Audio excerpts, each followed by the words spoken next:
The conference room smelled of lemon polish and stale coffee. The air conditioning hummed, a low, steady vibration against the heavy oak table. I sat at the head of that table. I am 37 years old. My name is Shelby Aldridge. I am a senior forensic accountant for a firm that dismantles corporate fraud for a living.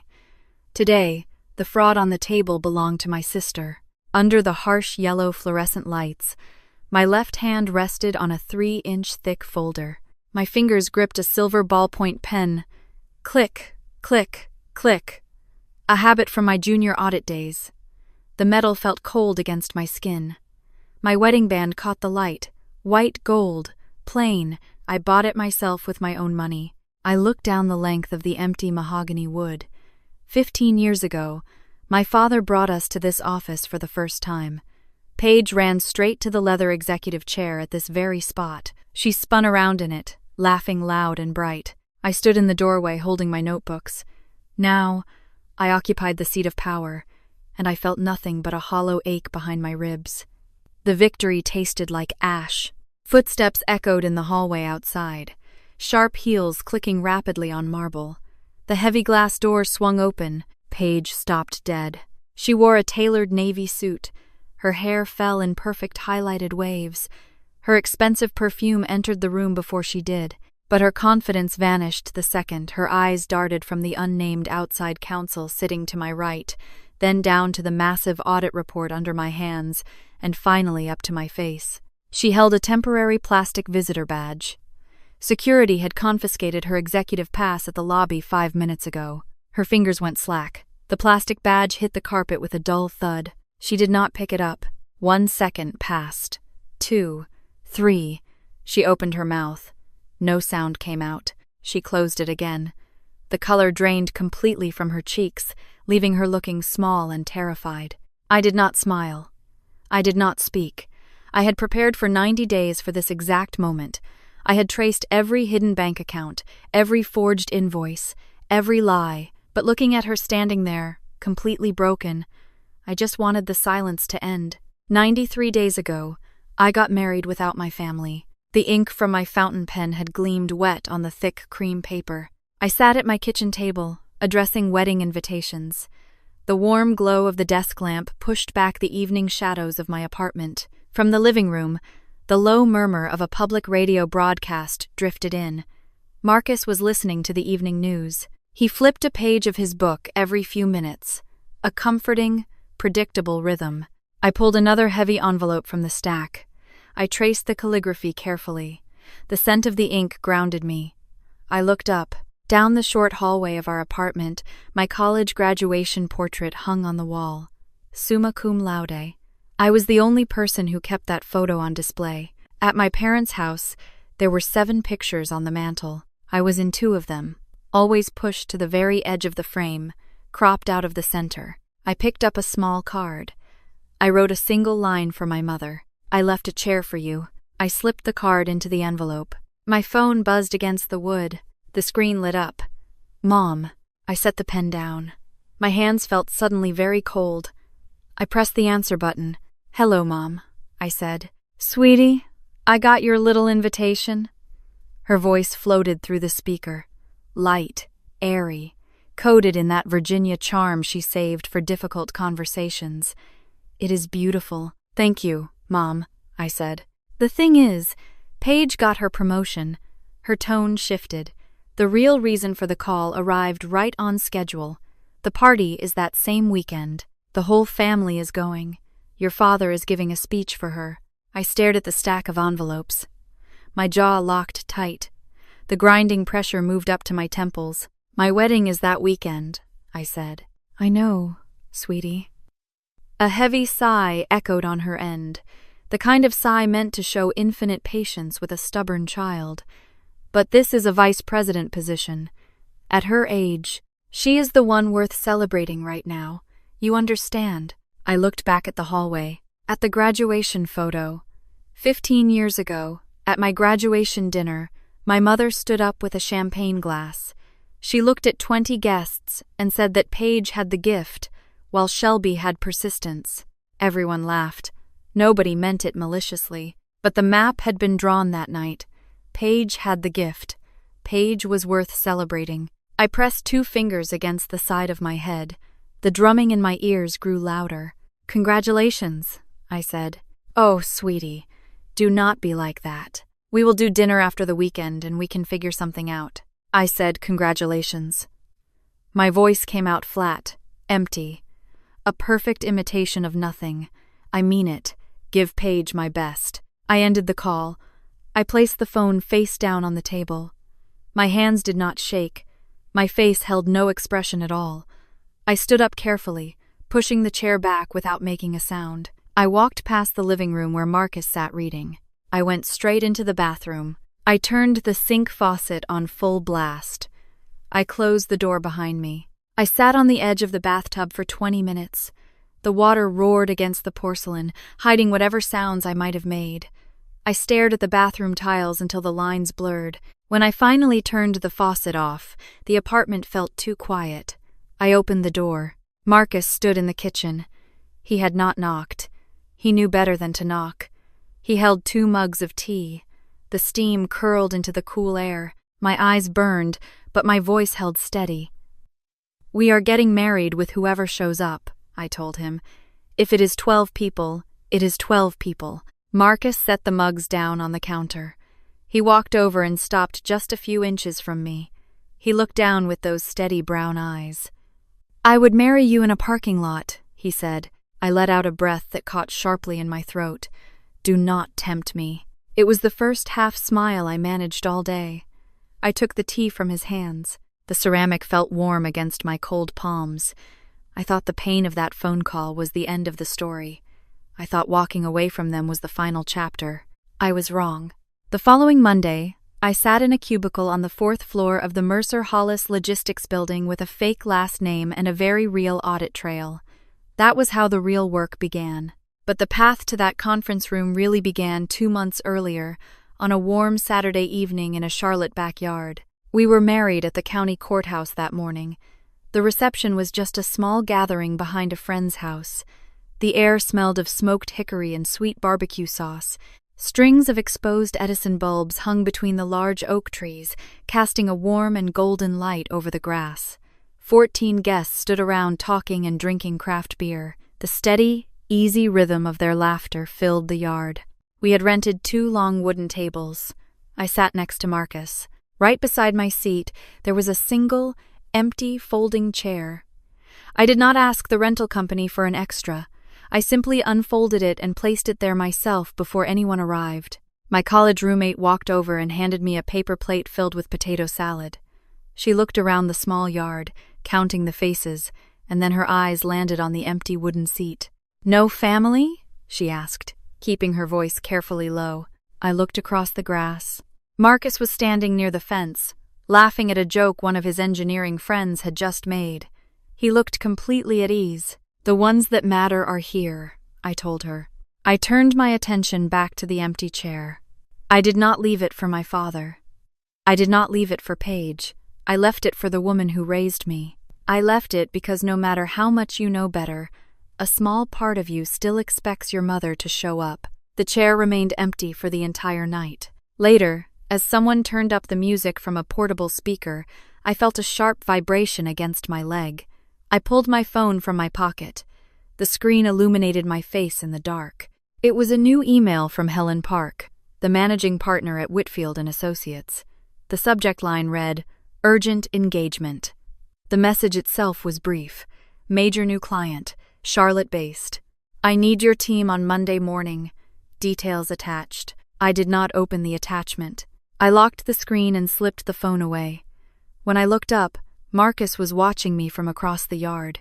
He did not ask what the message said, but I saw the slight shift in his posture. He knew the outside world had just stepped into our backyard. I would not find out until much later what was happening across town at that exact moment. While I stood under the string lights with my husband, my father was sitting alone in his dark home office. His laptop screen was open, glowing white and casting harsh shadows across his face. From the hallway, my mother called out his name. She told him to hurry up, that they were going to be late for the promotion party, late to celebrate their golden child. My father flinched at the sound of her voice. He snapped the laptop shut instantly, leaving whatever was on that screen hidden in the dark. On Monday morning, I sat at my desk in the Whitfield and Associates office. The building was quiet. I opened the physical file Helen had left for me. The client name was printed in bold black ink across the top page. Mercer Hollis Logistics Group. I stopped breathing for a full second. I stared at the letters until they blurred. My father and Victor Hollis had built that company from the ground up. I had used my maiden name, Mercer, on all my university records, but my entire professional career was built strictly under my married name. Nobody at my firm knew the connection. The file outlined a board-requested internal audit, preempting a preliminary inquiry from the Securities and Exchange Commission. The professional guidelines were absolutely clear. I had a strict obligation to disclose the conflict of interest. I needed to stand up, walk into the managing partner's office, hand the file back, and walk away from the engagement. But if I withdrew, Helen would assign another senior auditor. She would send someone who did not know the layout of the fourth-floor finance department, someone who did not know the vendor history, someone who could easily be blinded by a vice president with a perfect blowout and a charming smile. Paige would spin a beautiful narrative, and a stranger would buy it without a second thought. I touched the thick paper of the folder. I thought about the empty folding chair in the backyard. I thought about the graduation photo hanging in my hallway, and the exact tone of my mother's voice when she called me persistent. If I stayed, I would be risking my license. I would be risking the career I built from nothing. I closed the folder. I pulled a fresh legal pad toward me. I picked up my silver ballpoint pen. I will take it. By the middle of the following week, I was standing in the lobby of the Mercer Hollis Logistics Group building. 2 junior auditors from my firm walked beside me, carrying our encrypted laptops. We were escorted up to the fourth-floor finance department. I had not stepped foot in this building since I was a child, but my body remembered the layout. The walls had been repainted a sterile corporate gray. The company logo behind the reception desk was sleek and modernized. But as we walked up the back stairwell, the 5th step still groaned under my weight, exactly like it had when I was 12 years old. They placed us in a windowless conference room. The air smelled of old commercial carpet and bitter coffee drifting in from the break room down the hall. Through the thin walls, the relentless clatter of keyboards created a low, buzzing hum. I opened my legal pad. I clicked my silver ballpoint pen. Once, twice. The metallic sound anchored me. We began the audit. For the first 2 weeks, the work was purely methodical.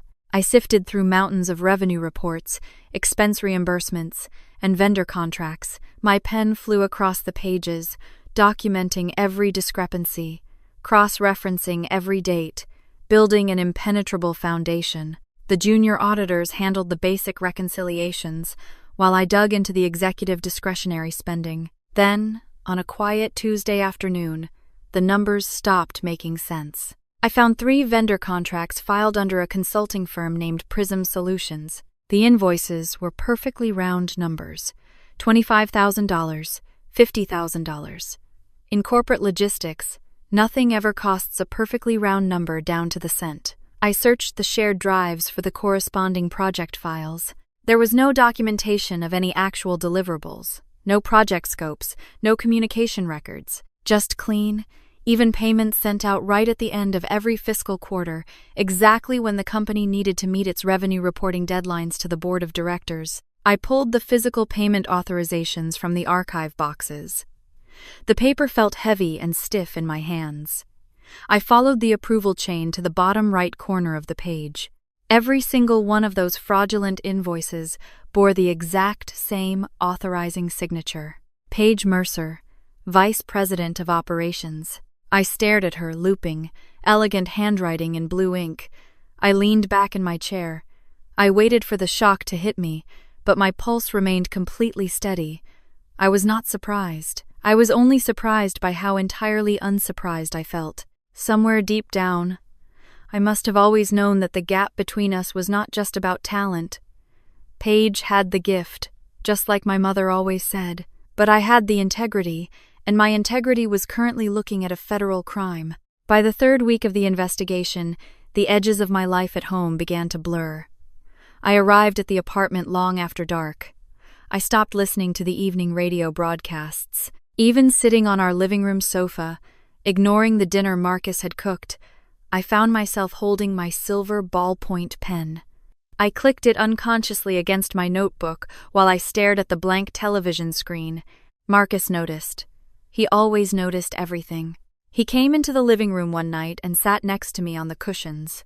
He watched my hand gripping the metal barrel of the pen. "You have not told me a single thing about this new case," Marcus said. His voice was gentle, but the observation was sharp. I kept my eyes on the dark television screen. "I cannot." He watched my profile for a long moment. "Cannot or will not?" I stopped clicking the pen. I looked at him. Both. He did not push me to explain. He never demanded more than I could give. He just reached over and placed his warm hand over my cold fingers, stilling the silver pen before I could click it again. "Whatever it is," Marcus said quietly, "do not lose yourself in it." Later that night, I lay completely still in our bed. The room was perfectly dark. I kept my eyes open, staring at the ceiling shadows. I was auditing my own sister. I was peeling back the layers of her perfect, golden life, and I was doing it better than anyone else in the city could. For the first time in 15 years, the word persistence did not feel like an insult. It felt like a weapon. By the 7th week of the investigation, the Whitfield and Associates office became my second home. I sat at my desk long after the cleaning crew had vacuumed the carpets and turned off the overhead lights. Only the blue glow of my dual monitors illuminated the dark room. My external hard drive spun with a low, constant hum, processing thousands of transaction records. I reached for my third cup of coffee. It was completely cold. I drank it anyway, letting the bitter taste sharpen my focus. I was hunting a ghost through a maze of corporate filings, and the trail was finally getting warm. The ghost had a name: Prism Solutions. I spent 3 hours tracing the vendor payments through a labyrinth of shell corporations. The paper trail led straight to Wilmington, Delaware, a classic privacy state setup. People who wanted to hide stolen corporate funds always went to Delaware. They hid their identities behind registered agents and anonymous post office boxes. But people who stole money usually made one fundamental mistake when it came time to actually spend it. They wanted it close. I pulled the banking records we had subpoenaed earlier that week. I cross-referenced the routing numbers on the cleared checks. The Delaware Shell Company funneled every single cent directly into a commercial checking account at a Wells Fargo branch right here in Charlotte. My heart beat a steady, methodical rhythm against my ribs. I clicked open the digital signature card for that local bank account. There it was. P. Mercer. My sister did not even bother to use a fake name. I stared at the looping, elegant script of her signature on the high-resolution scan. It was the same handwriting that used to forge my parents' signatures on her high school report cards. It was either breathtaking arrogance or profound stupidity, and knowing Paige, it was likely a dangerous combination of both. She honestly believed she would never be caught. She believed the rules did not apply to her because they never had. I ran the final aggregation on the master spreadsheet. The total amount redirected through those vendor kickbacks over 3 years came to exactly $347,000. It was not $1 million. It was not enough money to buy a private island or a fleet of sports cars, but it was more than enough for federal fraud charges. The financial reporting for Mercer Hollis was heavily regulated by the Securities and Exchange Commission, which meant she had committed a serious felony. I had the complete evidentiary chain. My report was practically finished. I could hand it to the board of directors tomorrow morning. The logistics firm would be wiped clean. Paige would be exposed. The truth would finally be documented, verified, and undeniable. I had won. I leaned back in my ergonomic chair and rubbed my tired eyes. But something still pulled at the back of my mind, a small thread hanging loose from the tapestry of the investigation. The entire internal audit had been triggered by an anonymous tip sent to the Securities and Exchange Commission 4 months ago. The board of directors had provided our firm with the preliminary inquiry file, which included the basic metadata from that initial complaint. I opened the metadata document. I ran a basic trace on the originating Internet Protocol address. If a competitor or a disgruntled finance employee had reported her, the source would ping back to a corporate server or a secure virtual private network. The trace completed. The screen populated with a routing prefix. It was a residential address. I frowned at the glowing text. A corporate competitor would not file a federal complaint from their living room sofa. A whistleblower inside the accounting department would know better than to use their home internet connection. I picked up my silver ballpoint pen. I pulled my legal pad closer and wrote down a single note. Follow up on residential source. I underlined the words twice. The crisp sound of the pen scratching against the paper sounded unusually loud in the empty office. A cold knot formed in my stomach. The victory suddenly felt fragile. I packed my laptop into my heavy leather bag and left the building. The drive back to our apartment was a blur of empty streets and yellow streetlights bleeding through the windshield. When I unlocked the front door, the air smelled faintly of the garlic and olive oil Marcus had used for dinner hours ago. Only one lamp was on in the living room. Marcus was lying on the sofa, reading a thick hardcover biography. He marked his page and sat up as I dropped my keys into the ceramic bowl by the door. "Good day?" he asked. His voice was thick with sleep. I walked into the living room and dropped my heavy bag onto the hardwood floor. I found everything. Marcus looked at me. He studied the deep tension in my shoulders, the dark circles under my eyes, and the way my hands rested rigidly at my sides. He set his book down on the coffee table. "You do not look like someone who found everything." I sat down on the edge of the table, facing him. I took off my wire-framed glasses and pressed the heels of my hands against my closed eyelids. "Finding it was the easy part," I said, my voice muffled behind my hands. "What I do with it is the part I cannot sleep through." Marcus leaned forward. He rested his elbows on his knees, bringing his face closer to mine. "I noticed something earlier today," he said quietly.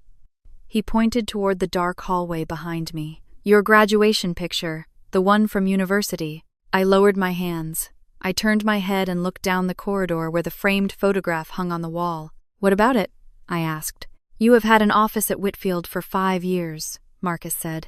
"A beautiful office with mahogany shelves and a locked door. You have credentials and certificates framed in there, but you never took that picture to work. You kept it right there in our hallway. Why?" I stared at the silver frame shining faintly in the shadows. "I do not know, but I did know. I looked at that picture every single morning before I walked out the door, and every single night when I came home, I wanted to walk past it. I needed to see the gold seal on the diploma, summa cum laude. I needed the daily reminder that I was not just the girl with persistence. I was the girl who earned her place in the world." I looked back at my husband. He was watching me with an expression of deep, quiet understanding. I had spent the last 7 weeks building an airtight case against my sister. I thought the evidence would finally validate me. I thought proving her wrong would automatically prove I was right. But sitting there in the quiet safety of my own home, feeling the heavy weight of that residential internet address lingering in my notebook, a terrible realization began to settle over my chest. Proving my sister was a thief was not going to make my mother love me more. It was never going to erase the empty chair at my wedding. And the truth I had just uncovered was only the very beginning of the wreckage. By the 8th week, the quiet cooperation of the Mercer Hollis Finance Department evaporated. I sat in the windowless conference room on the 4th floor, staring at a gray error box on my screen. The server connection had timed out. I refreshed the directory. The spinning wheel icon froze, and another error message popped up. Access denied. I walked down the hall to the Information Technology Department. The head administrator, a young man who could not meet my eyes, mumbled an apology while staring at his keyboard. He claimed his team could not locate 2 of the main file servers. He said a routine maintenance script had somehow corrupted the vendor records for the 2nd quarter of the previous year. Data did not just corrupt itself during an active federal inquiry. Someone was burning the paper trail. I went back to my temporary desk. I bypassed the main graphical interface and pulled the raw administrative access logs from the backup cache. I scanned the timestamp data from the previous night. At 2 in the morning, a user had logged into the archive directory and initiated a mass deletion protocol. The specific user identification code belonged to the Vice President of Operations, Paige. She did not know my name was printed on the auditor badge, but she knew the firm was closing in. The instinct of the favored child was not to confess or negotiate. Her instinct was to erase the evidence and rewrite the story. It was exactly what my mother had taught her to do her entire life. The deleted files could be recovered through digital forensics, but that required significant time. More importantly, it required a legal subpoena if the board of directors refused to cooperate. My father was the chief executive officer. He had remained completely silent for 8 weeks. I could not count on his cooperation. I picked up my cell phone and called Helen Park. The managing partner picked up on the second ring. I gave her the cold facts. I explained the sudden server outage and the targeted data destruction. If they are actively destroying evidence, we escalate to the board immediately, Helen said. Her voice was sharp, cutting through the static of the line. We will draft the preservation demand this afternoon. And Shelby, listen to me. I held my breath. My grip on the smooth plastic of the phone tightened. This is a sensitive escalation, Helen continued. If there is anything about this engagement I should know, any conflict or connection that could compromise our standing, now is the time to tell me. The ethical boundary stood right in front of me. All I had to do was step over it and walk away clean. I could tell her the chief executive officer was my father. I could confess that the executive destroying the files was the sister I had cut out of my life 2 months ago. If I spoke those words, the audit would be handed to a stranger. Paige would smile, spin a beautiful story about a technical misunderstanding, and slip right through their fingers. There is nothing, I said. I hung up the phone. I had just violated the core mandate of my profession. I sat in the silent room and felt absolutely nothing but the cold, hollow drive to finish what I had started. By the 9th week, the investigation consumed every waking hour of my day. Late one night, I sat alone in my permanent office at Whitfield & Associates. The building was completely dark, except for the glow of my dual monitors. The city of Charlotte slept outside my window. I opened the metadata file from the original Securities and Exchange Commission tip. The residential Internet Protocol address stared back at me. I ran a reverse lookup through our investigative database. A green progress bar filled the center of my screen. I picked up my coffee mug, realizing too late that it was empty. I set the ceramic cup down on the wooden desk. The progress bar vanished. A physical address populated the display. 4217 Laurel Ridge Drive. I stopped breathing. The low hum of the air conditioning faded into a high, ringing pitch in my ears. I read the text again. 4217 Laurel Ridge Drive. It was a large, colonial-style brick house in a quiet suburban neighborhood. The property featured manicured lawns and a wide concrete driveway. It was the house where I grew up.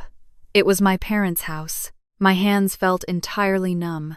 I pressed my palms flat against the cold surface of my desk. I pulled the secondary metadata file provided by the board's legal counsel. It contained the browser history associated with the anonymous complaint. The user had accessed the federal portal 3 separate times in a single week. The timestamps were exactly 4 months old. 4 months ago, long before I mailed my wedding invitations. Long before my mother called to tell me they were skipping my courthouse ceremony to attend a country club celebration. My father sent the tip. He used a temporary email address from his home office computer. The man had known everything. My quiet, stoic father, who always managed to look away when my mother handed Paige the largest slice of cake, possessed the full knowledge that his favored daughter was stealing from their own company. He knew she was inflating the revenue. The chief executive officer knew she was a fraud. And yet, that same man still put on a tailored suit.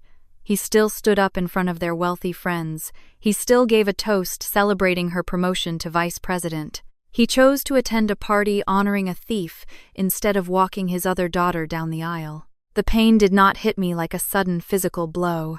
It seeped into my bones like freezing rain. For 15 years, I had told myself a very specific story to survive the dynamic of my family. I believed they favored my sister because she was charming, because she was beautiful, because she fit the perfect narrative of a successful daughter. I thought they simply could not see past her bright, polished surface, but my father saw the truth. He saw the rotting, corrupt core of her success, and he chose her anyway. He chose her over the truth. My own father chose her over me. Courage was never his strong suit. The man lacked the spine to confront her directly. He could not bear to tell his wife that her perfect child was a criminal. Instead, the patriarch of our family hid behind an anonymous web form, hoping a faceless federal agency would clean up his mess so he would not have to look his daughter in the eye and hold her accountable. The betrayal hollowed me out completely. The persistent hope I had carried for nearly 2 decades, the secret belief that if I just worked hard enough, if I just proved my absolute integrity, they would finally see my value, crumbled into ash. The standard was never about who was better or who was right. There was absolutely nothing I could ever achieve that would make them choose me. I sat in the dark office and stared at the address on the screen. The relationship between a father and a daughter died right there, illuminated only by the harsh blue light of a computer monitor. I closed the metadata file. I dragged the cursor to the top corner of the screen and shut down the computer. The dual monitors went completely black, leaving me sitting in the dark with my own reflection. I did not move for several minutes. I just watched the pale outline of my face in the glass. The silence in the Whitfield & Associates office was absolute, broken only by the faint hum of the air conditioning vents above my head. I finally stood up. My legs felt incredibly heavy. I packed my encrypted laptop into my leather bag, snapped the brass buckles shut, and walked out of the room. I bypassed the elevators. I needed to move. I needed the physical exertion of the stairs to keep my hands from shaking. The heavy security doors clicked shut behind me as I stepped out into the parking lot. The North Carolina spring night wrapped around me like a wet blanket. A brief, heavy rainstorm had passed through Charlotte while I was hunting through those financial records. The air was thick with humidity and the sharp, metallic smell of wet asphalt. High above, rows of yellow sodium vapor lights buzzed with a steady electric drone. They cast long, sickly shadows across the empty pavement. My car sat entirely alone under the glare. I unlocked the doors and slid into the driver's seat. The heavy thud of the car door closing sealed me inside. I did not turn the key in the ignition. I sat in the quiet dark and placed both hands flat against the top of the steering wheel. The leather was cold. My white gold wedding band pressed hard against the material. The metal felt like a piece of ice against my skin. I stared through the windshield at the empty parking spaces. I was forced to look directly at the reality I had spent 15 years trying to avoid. I had built my entire adult life on a fundamental misunderstanding. I earned my accounting degree, secured my position at a prestigious firm, and worked 80-hour weeks because I believed my family operated on a system of merit. I thought I was pushed aside because I lacked a certain natural charm. I thought my mother favored Paige because Paige possessed a special, effortless gift for business. I honestly believed that if I just worked hard enough, if I gathered enough undeniable proof of my own competence, my parents would finally look at me and admit they had made a mistake. But the truth was glowing right there in that residential internet protocol address. My family did not value competence. They did not care about the truth. They cared about the narrative. My mother had spent 30 years carefully writing a beautiful script for our family. In her script, Paige was the brilliant, glowing success story. She was the vice president of operations, the golden child who could do no wrong. That was the story my mother performed at every country club dinner, every church picnic, and every holiday gathering. I was not exiled because I was difficult. I was exiled because I was the inconvenient evidence that her beautiful script was a complete lie, and my father knew it. That was the detail that made my chest ache so deeply I could barely draw a breath. Douglas Mercer knew the entire story was rotten from the inside out. He had seen the forged invoices. He had seen the shell companies. He knew his youngest daughter was stealing hundreds of thousands of dollars from the logistics company he built from nothing.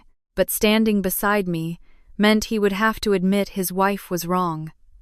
It meant tearing down the entire foundation of his own house. It meant looking at his friends and business partners and confessing that his perfect family was a fraud. He was terrified of the fallout.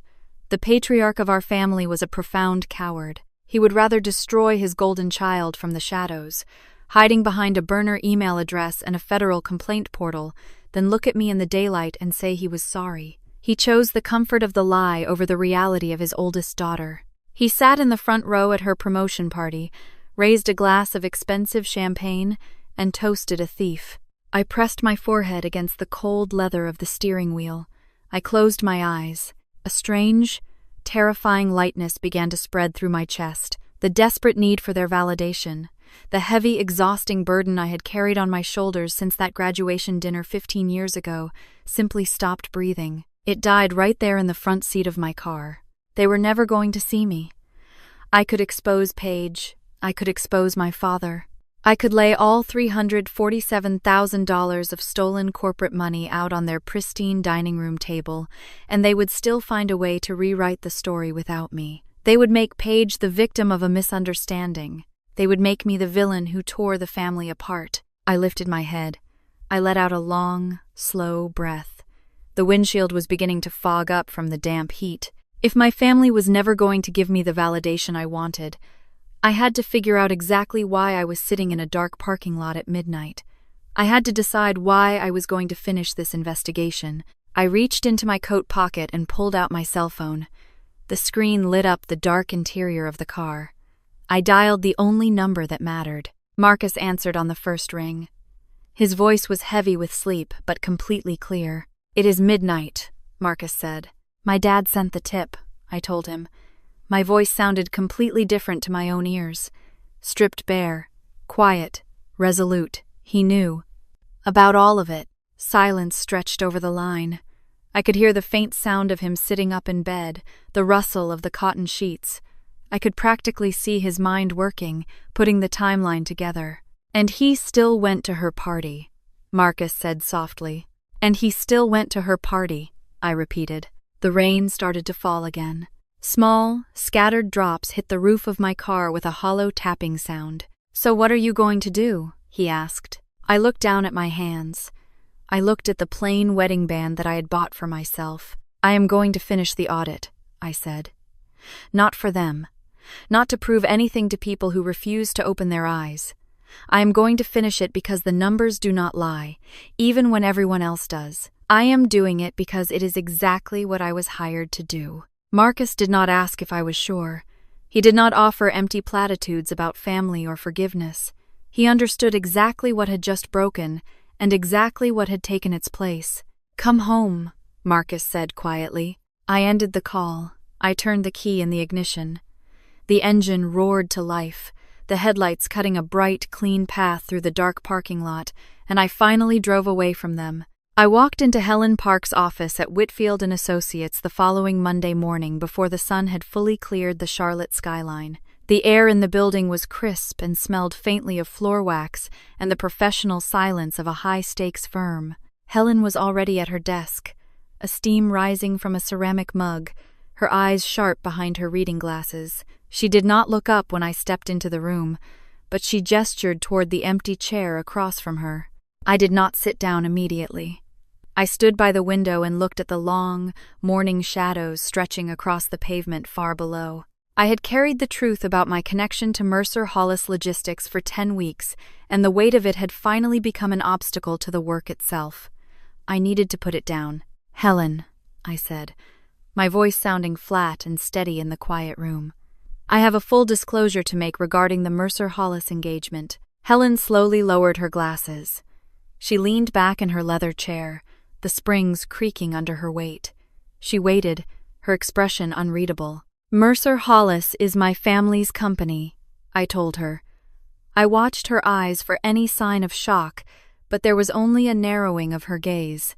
"The chief executive officer, Douglas Mercer, is my father. The vice president of operations, Paige Mercer, is my sister.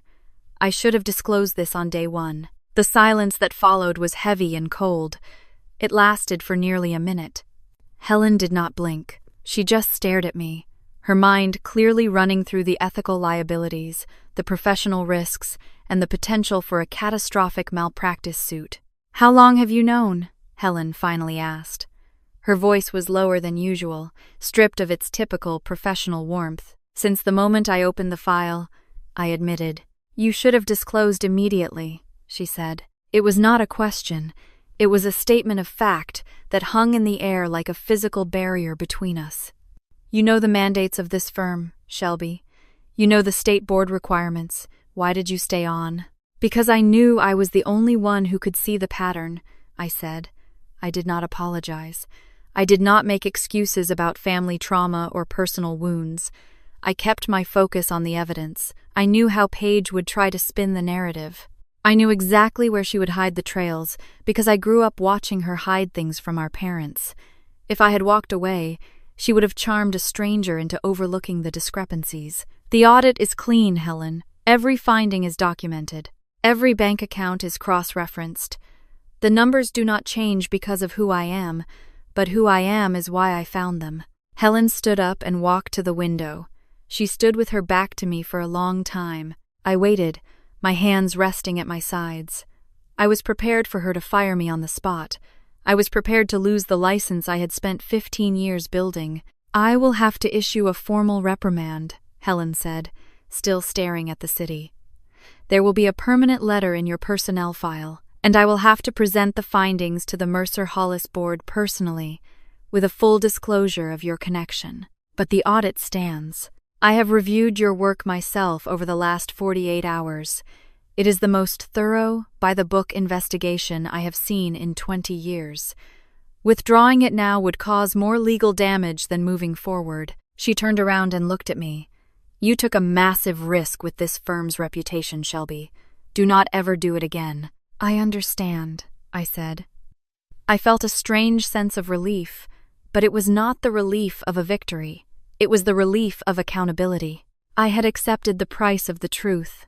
2 weeks later, 93 days after the Saturday, I spent sitting at a kitchen table addressing wedding invitations. I returned to the Mercer-Hollis Logistics Group headquarters. I was no longer the hidden observer on the 4th floor. I walked through the lobby with the outside legal counsel for the board of directors. The security guard, the same one who had ignored me for 3 months, stood up and held the door open for us. I did not look at him. I kept my eyes on the elevator doors.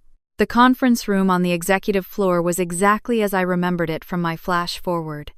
The scent of lemon furniture polish was thick in the air, mixed with the faint, metallic tang of the ventilation system. I sat at the head of the long mahogany table.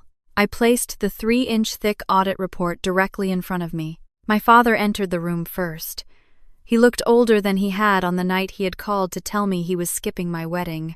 His shoulders were slumped, and his face was a pale, sickly gray. He saw me sitting at the head of the table and stopped in his tracks. He did not say a word. He did not offer a greeting. He simply dropped his gaze to the floor and walked to the very end of the table, sitting as far away from me as the room would allow. He looked like a man waiting for a sentencing hearing. Then came the scent of Tom Ford perfume. Paige walked into the room 5 minutes later. She was dressed in a tailored cream suit, her hair a perfect masterpiece of highlights and soft waves. She was smiling, her eyes bright with the practiced confidence of the golden child. She saw the board members, she saw the outside counsel, and then her eyes landed on me. Paige froze. The smile did not fade so much as it simply disintegrated. She looked at my face, then down at the auditor badge clipped to my lapel, and then at the massive folder under my hand. "This is a joke," Paige said. Her voice was high and sharp, vibrating with a sudden, frantic energy. "Sit down, Paige," I said. She turned toward our father, her hands shaking as she gripped her designer handbag. "Dad, what is this? Did you know she was doing this? Why is she here?" Douglas did not look up. He kept his eyes fixed on his own hands, which were tightly interlaced on the table. "Sit down," he muttered. His voice was barely a whisper. "I am calling my lawyer," Paige snapped. She reached for her phone. "Miss Mercer," the outside counsel said, his voice cold and clinical. "This is a board-authorized presentation of audit findings. You may have your own counsel present at a subsequent meeting, but today, you will listen. Please take a seat." Paige sat. She did not lean back. She perched on the edge of the leather chair like a bird ready to take flight. I opened the folder. I did not look at her while I spoke. I kept my voice professional, stripped of any personal history or old resentment. I presented the numbers. I outlined the $347,000 that had been funneled through Prism Solutions over 36 months. I detailed the shell company registration in Delaware and the Wells Fargo checking account in Charlotte. I presented the signatures. Every forged invoice, every quarterly revenue inflation, every deliberate lie was laid out on the mahogany table in clear, black and white documentation. "Those are standard consulting fees," Paige interrupted, her voice trembling. "Everyone does it. It is how you manage growth in a stagnating market. Dad, tell them. Tell them it was strategic." I did not wait for my father to answer. I knew he wouldn't. "Prism Solutions has no employees," I said, looking directly at her. "It has no office, no deliverables, and no existence outside of a post office box in Wilmington. The signatory on the bank account is you, Paige. The funds were used for personal travel, designer apparel, and a down payment on a beach house that is not listed in the company's asset registry. This is not strategic management. This is federal fraud." I watched her face. For a single, fleeting second, the polished mask of the vice president of operations fell away. I saw the 12-year-old girl who had been caught cheating on her math exam. I saw the same wide, frantic eyes searching the room for someone to save her. Paige turned to our father again. Her voice dropped to a desperate whisper. "Dad, say something. Tell them she is lying. You know how she is. She has always been jealous. She is just doing this because of the wedding." Douglas Mercer finally lifted his head. He did not look at Paige. He did not look at me. He looked at the outside counsel. "The board will refer these findings to the Securities and Exchange Commission immediately," the counsel announced. "Miss Mercer, your employment with Mercer Hollis Logistics Group is terminated, effective immediately. You will be escorted from the building by security. Your exit interview and the discussion of legal proceedings will occur through your legal representative." Paige stood up. She did not look at the board members. She did not look at the lawyers. She walked toward my father. "You knew," she whispered. The realization seemed to hit her like a physical blow. "You were the one who sent the tip. You were the one who started this." Douglas flinched. It was a small movement, just a slight tightening of his jaw, but it was enough to confirm the truth. Paige stared at him for a long moment, her face twisted in a mixture of shock and pure, unadulterated betrayal. Then, without a word, she turned and walked out of the room. She did not pick up her visitor badge. She did not look back. The room was silent. I looked down at the silver ballpoint pen in my hand. I thought about the graduation card she had given me 15 years ago. "For all your lists, nerd." I thought about the 3 months I had spent living as a stranger in my own family's company. I thought about the empty chair in the backyard. I had found the truth. I had documented it. I had witnessed it. But as I sat at the head of the mahogany table, watching my father refuse to meet my eyes, I realized that the numbers had done exactly what I had always known they would do. They had told the truth, and the truth had finished the work of destroying my family. I did not feel a sense of triumph. I only felt a deep, quiet exhaustion. It was finally over. The heavy glass doors of the conference room clicked shut as the board members and outside counsel filed out into the hallway, leaving a vacuum of silence in their wake. I stood at the head of the table, my fingers tracing the textured grain of the mahogany wood. I began to pack my things, sliding the thick audit folder into my leather bag and clicking the brass buckles shut. My father remained in his seat at the far end of the table. He looked smaller than he had an hour ago, his frame hunched in a way that made his expensive suit look 3 sizes too large. As I turned to leave, walking past the rows of empty chairs, his voice cut through the stillness. "Shelby." I stopped. I did not turn around completely, but I tilted my head just enough to acknowledge him. I waited, my hand gripping the strap of my bag. "I should have been at your wedding," he said. The words were barely a whisper, vibrating with a weight that was 15 years too late. "Yes," I replied. I did not offer the comfort of a lie. I did not tell him it was okay, because it wasn't. "I did not know how to," he started, his voice trailing off into a jagged sigh. "You did the right thing, Dad," I said, finally turning to face him. "You sent the tip to the federal authorities. You knew Paige was stealing, and you tried to stop it before the whole company went under. That took something, but you sent it anonymously. You could not say it to her face, and you could not come to my wedding, because coming to my wedding meant choosing me over the story Mom tells about this family, and you have never been able to do that." A long beat of silence stretched between us. He did not argue.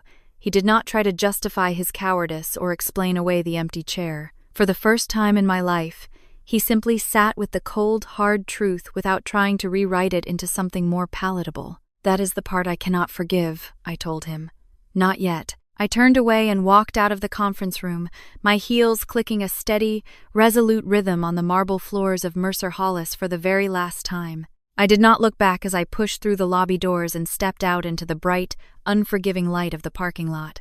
By the time I reached our apartment, the evening sun was beginning to dip below the Charlotte skyline, casting long, purple shadows across the brick buildings.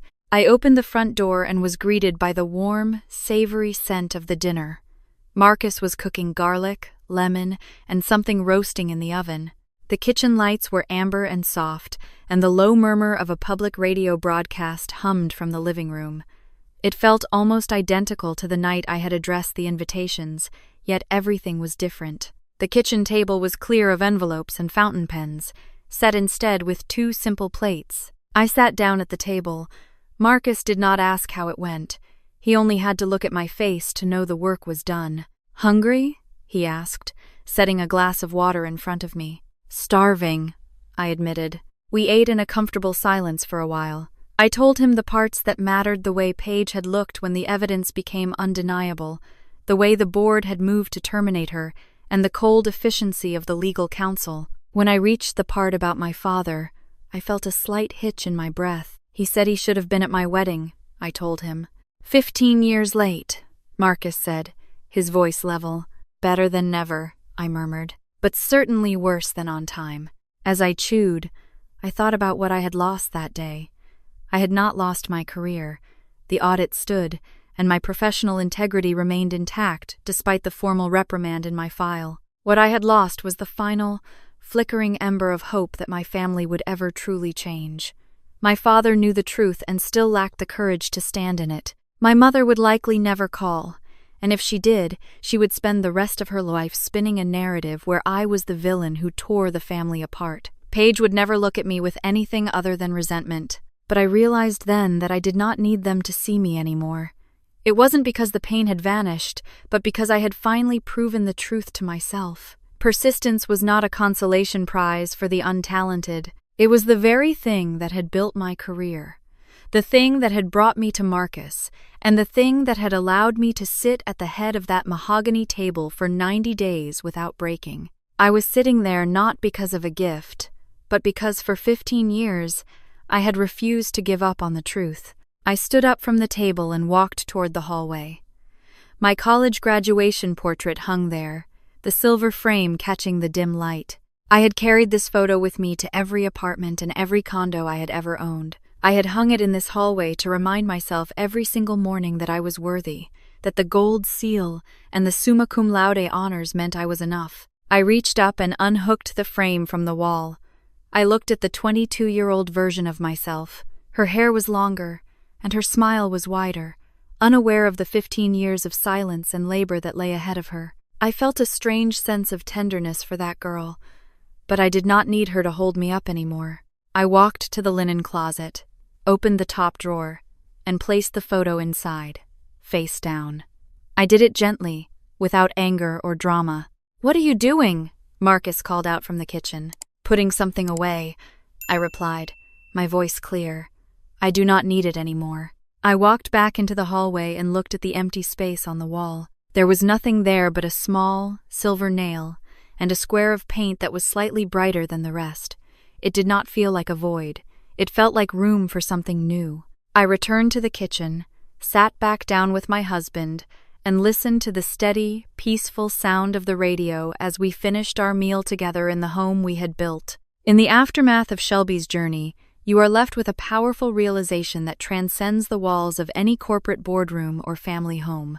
Your value is never defined by those who are committed to misunderstanding you. For years, you might find yourself trapped in a cycle of seeking validation from a golden child dynamic or an enabler parent, believing that if you just work harder or prove your integrity one more time, the narrative will finally shift in your favor.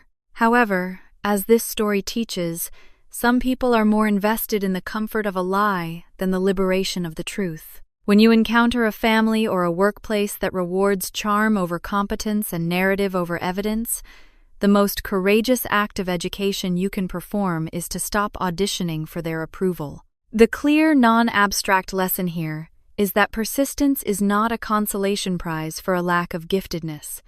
It is the very foundation of a self-built life. While others may rely on shortcuts, fraud, or the protection of enablers, your commitment to the numbers, the hard, unyielding facts of your life and work is what ultimately grants you a seat at the head of the table. You learn that choosing yourself often means accepting the bittersweet reality that some bridges are not meant to be crossed, but burned, so that the smoke can clear the way for your own peace. Like Shelby, you must eventually take down the old graduation photos of your life, those symbolic reminders you keep only to prove your worth to people who aren't looking, and realize that the empty space on the wall isn't a void, but an invitation to define yourself on your own terms. As you reflect on this journey of forensic truth and family fracture, it is worth looking inward at your own story. Have you ever spent years of your life trying to win a game where the rules were rigged against you from the start? Have you ever felt the stinging silence of an empty chair at your greatest moments of triumph, only to realize that the person who wasn't there was actually the one holding you back? We want to hear from you. How did you find the strength to stop seeking validation from those who chose a lie over you? And what did it feel like the moment you finally put that photo away and reclaimed your own narrative?